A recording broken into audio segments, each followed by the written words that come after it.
اعوذ باللہ من الشیطان الرجیم بسم اللہ الرحمن الرحیم کنتم خیر امت اخرجت للناس تأمرون بالمعروف وتنہون عن المنکر وتؤمنون باللہ ولو آمن اہل الكتاب لکان خیرا لہم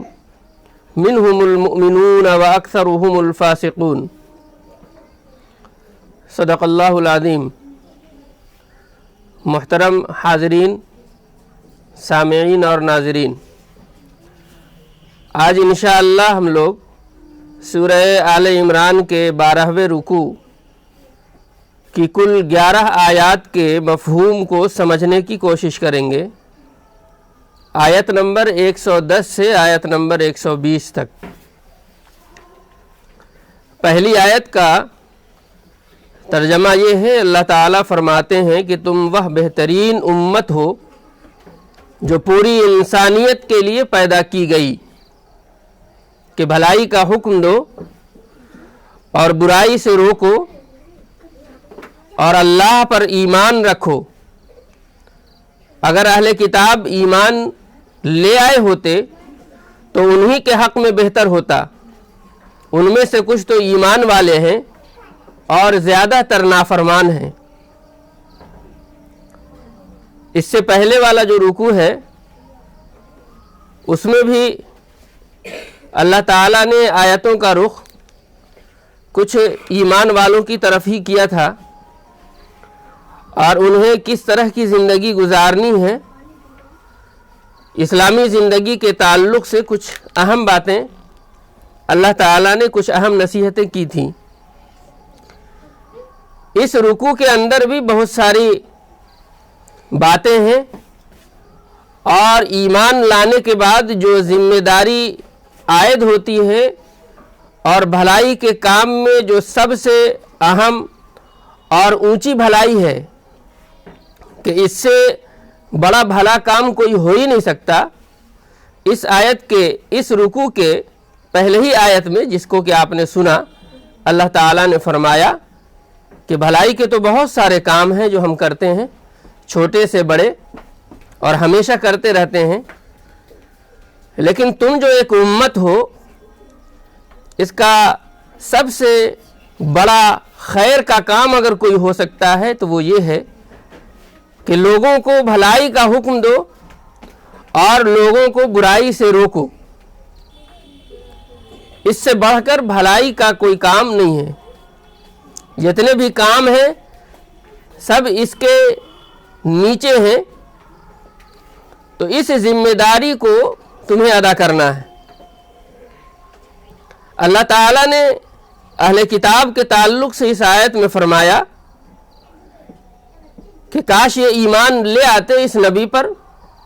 اس نبی کو آخری رسول تسلیم کر لیتے اور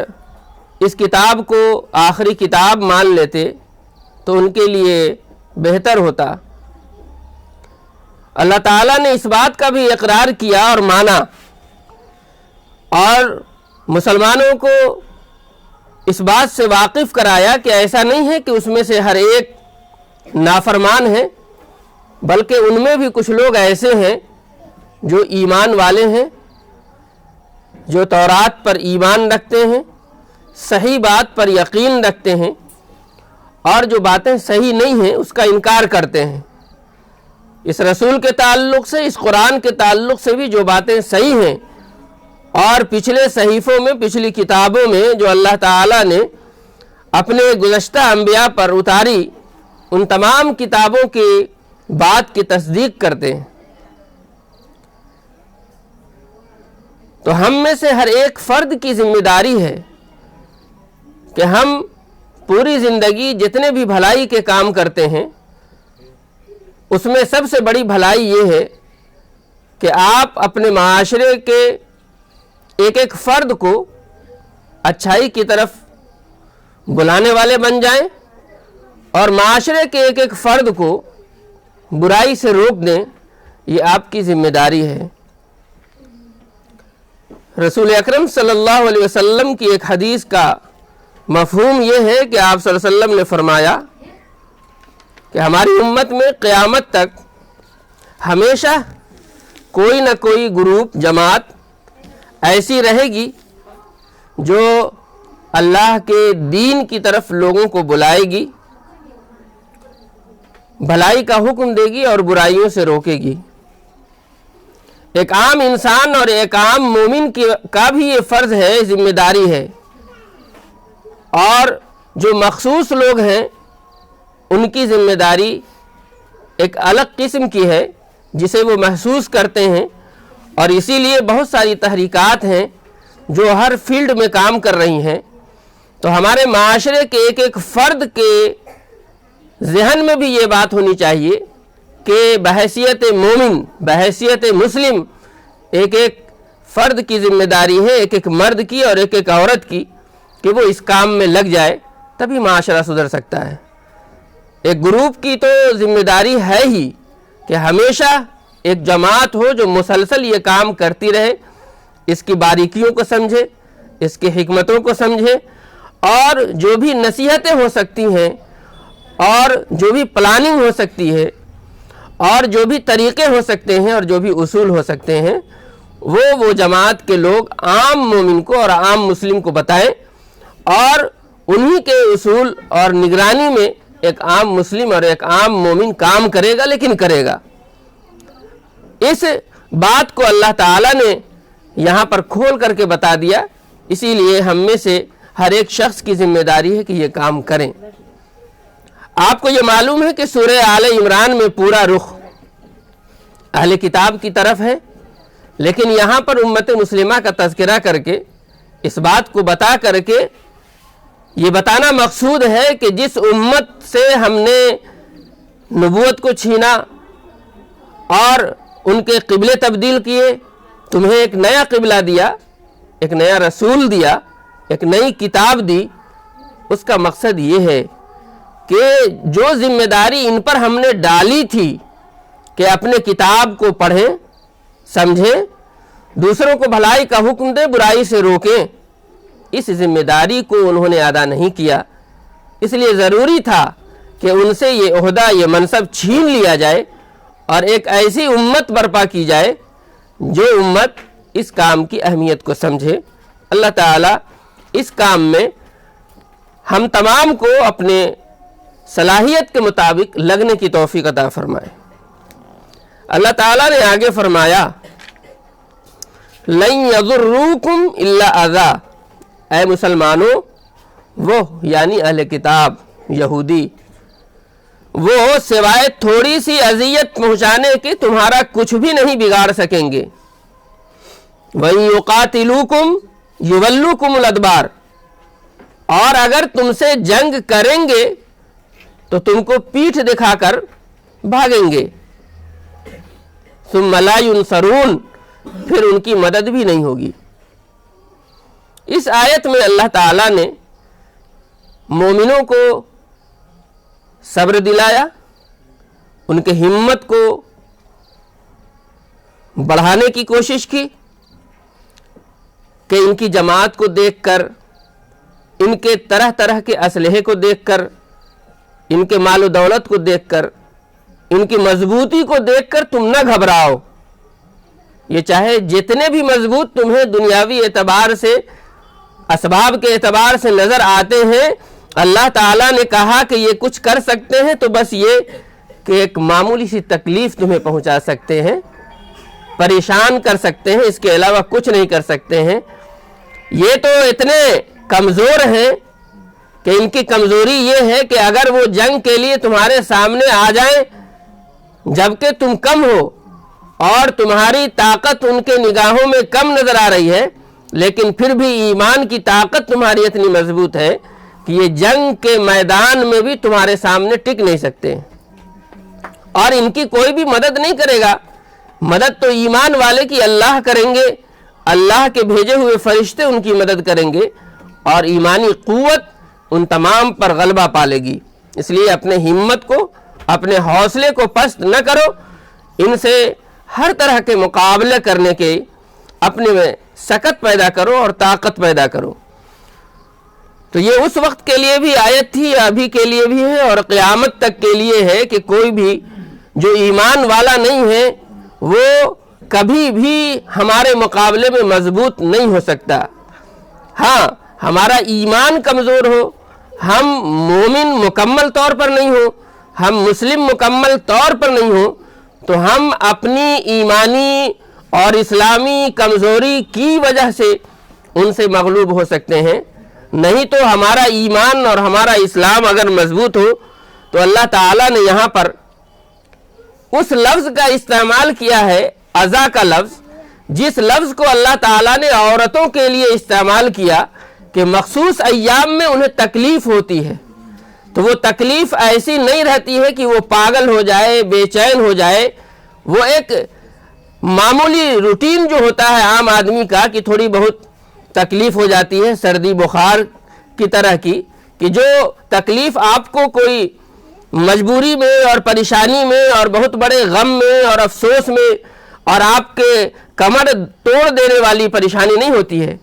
تو ایسے لفظ کا استعمال کر کے اللہ تعالیٰ نے آپ کے ہمت کو بڑھایا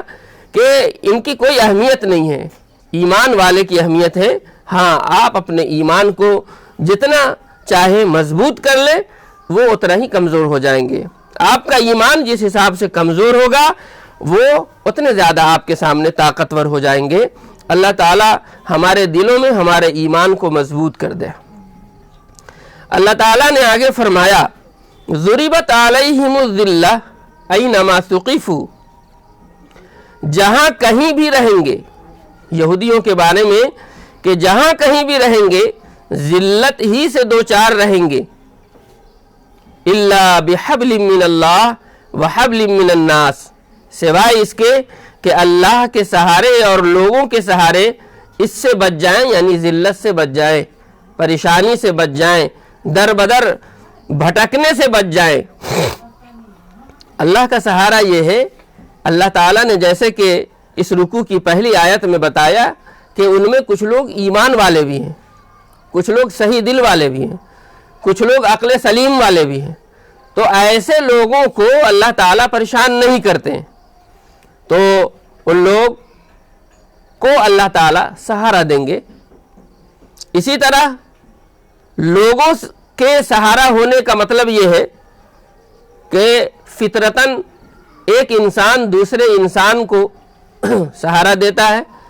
مدد کرتا ہے، اس کی پریشانی میں کام آتا ہے، تو ایسا ہو سکتا ہے اور ایسا لوگوں نے کیا، اور اسی سہارے کے نتیجے میں آپ نے یہ دیکھا کہ فلسطین کے اندر وہ لوگ آئے، جب در بدر جرمنی، اٹلی، فرانس ہر جگہ سے انہیں جب بھگایا گیا، بھٹکتے ہوئے یہاں آئے، تو مسلمانوں نے انہیں ایک چھوٹی سی جگہ رہنے کے لیے دی، اور آج عیسائی دنیا ان یہودیوں کی اتنی مدد کر رہی ہے کہ اس کے بل پر وہ ناچ رہے ہیں۔ تو اللہ تعالیٰ نے کہا کہ انسانوں کی مدد اور اللہ کی مدد، اللہ کا سہارا اور انسانوں کا سہارا اگر ہو جائے تبھی وہ ذلت سے بچ سکتے ہیں، نہیں تو وہ ذلیل ہیں۔ وباءوا بغضب من اللہ وضربت علیہم المسکنہ، وہ غضب الہی کے مستحق ہو چکے اور ان پر پستی مسلط کر دی گئی۔ ذالک بانہم کانوا یکفرون بآیات اللہ، کیوں اللہ کا غضب ان پر ہوا، کیوں ان پر ذلت اور مسکنت طاری کر دی گئی، اس کی وجہ اللہ تعالیٰ نے بتایا، یہ اس لیے کہ وہ اللہ کے احکام کا انکار کیا کرتے تھے اور انبیاء کا قتل ناحق کرتے تھے، نیز یہ ان کی نافرمانیوں اور مسلسل زیادتیوں کا نتیجہ ہے۔ ایک آدمی ہے کہ گناہ کرتا ہے، توبہ کرتا ہے، لیکن یہ ایسی قوم ہے کہ جو لگاتار گناہ کا اور غلط کام کرتی ہے، اللہ کے بتائے ہوئے قانون کے خلاف اپنی زندگی گزارتی ہے اور اسی پر مصر ہو جاتی ہے۔ اور اسی طرح اللہ نے جو بھی احکام نازل فرمائے، جو بھی آیتیں نازل فرمائی، بجائے اس کے کہ ان پر عمل کریں ان کا انکار کر دیتے ہیں۔ اور ان کی سب سے بڑی غلطی یہ ہے کہ انبیاء کے تعلق سے ان کا رویہ نہایت ہی گھناؤنا ہے کہ وہ ان سے